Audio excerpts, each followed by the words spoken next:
Good evening and welcome to Tucker Carlson Tonight. It's been more than a week since a California psychology professor named Christine Ford accused Judge Brett Kavanaugh of committing some form of sexual assault against her back in 1982. They were both high school students at the time.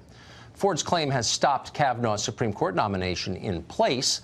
Washington has been consumed by the debate ever since. A number of Senate Republicans are said to be undecided on the question of Kavanaugh's guilt or innocence. They say they'd like to hear more from Christine Ford on Thursday when she's scheduled to testify in the Senate. Strikingly, though, not a single Democrat remains undecided. Every one of them plans to vote against Kavanaugh. They've made up their minds. They don't need the evidence. And now this wrinkle. Tonight there are more allegations, consistent in many ways with the allegations we have already heard. Leading Democrats are calling these new claims powerful, compelling, and highly credible. They are all but daring Republicans to question the new accusers. The victims, they say, must be believed. Here's a selection of the charges. I saw Sarah Good with the devil! I saw Goody Allen Ford with the devil! I saw Bridget Bishop with the devil! I saw Goody Howe with the devil! I saw Goody Barrow with the devil! I saw Goody Good with the devil! I saw Goody Allen Ford with the devil!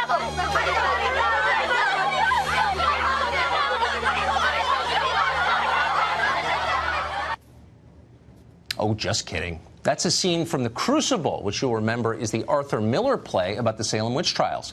Miller wrote The Crucible back in 1953. That was a time when liberals still cared about civil liberties and due process and the right to face your accuser.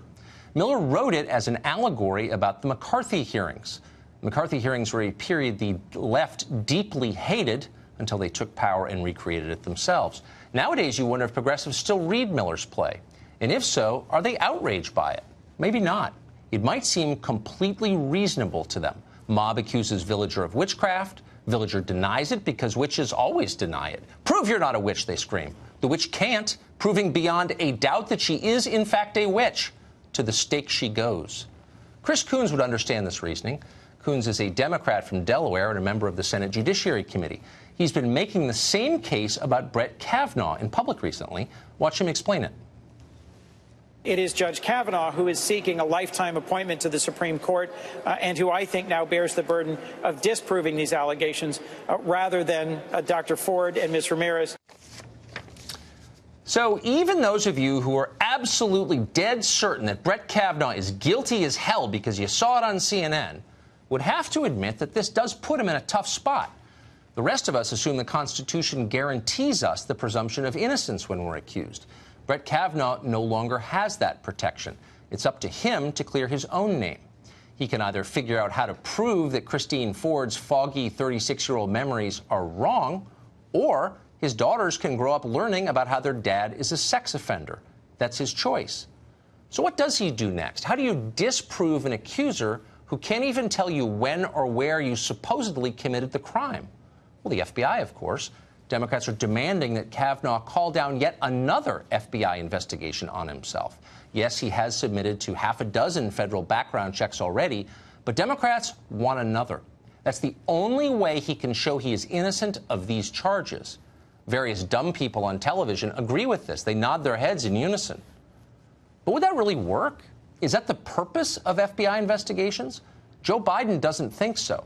Keep in mind that Biden is both an attorney and the former chairman of the Senate Judiciary Committee. Watch this. The next person that refers to an FBI report as being worth anything obviously doesn't understand anything. FBI explicitly does not, in this or any other case, reach a conclusion. Period. Period. Okay, we fooled you again. That is Joe Biden from the 1991 Clarence Thomas hearings. Biden was on the other side of the debate then, so naturally he had completely different views from the ones he holds today. What hasn't changed are the inherent limits of an FBI investigation. Democrats know that, of course, but so what? Proving or disproving a recovered memory is not the point. The point is destroying Brett Kavanaugh. It's worth saying that most Democrats in Washington don't really hate Kavanaugh personally. He's hardly an abrasive character, as you learned if you watched his interview with Martha last night. There's nothing personal about any of this. Kavanaugh stands between the Democratic Party and the power it seeks. He is in the way. He must be crushed, in this case, along with his wife and his 2 little girls. Sorry, that's the cost of winning. No omelets without some broken eggs. The problem is that outside party headquarters in D.C., people out there don't understand this. When they hear a U.S. Senator call Brett Kavanaugh a sex criminal, they believe it. Why wouldn't they believe it? Because that's the other thing that never changes, ever. Human nature. There's a mob instinct in people, a gut-level desire to worship the powerful and hurt the unpopular. It's always there, in every population, in every country, from the beginning of time until now. Wise leaders know that. Wise leaders fear that. They try to keep it contained. They never stoke the mob instinct. Once unleashed, there is no controlling where a mob winds up or who it destroys. You can tell a mob is building by the way people start talking, like this. I think there's a compromise here, and well, hear me out on this. So Kavanaugh gets confirmed to the Supreme Court. Okay. Well, in return, we get to cut that pesky penis of his off in front of everyone. So that's where we are. Castration. Medieval moments call for medieval remedies. And this is definitely a medieval moment.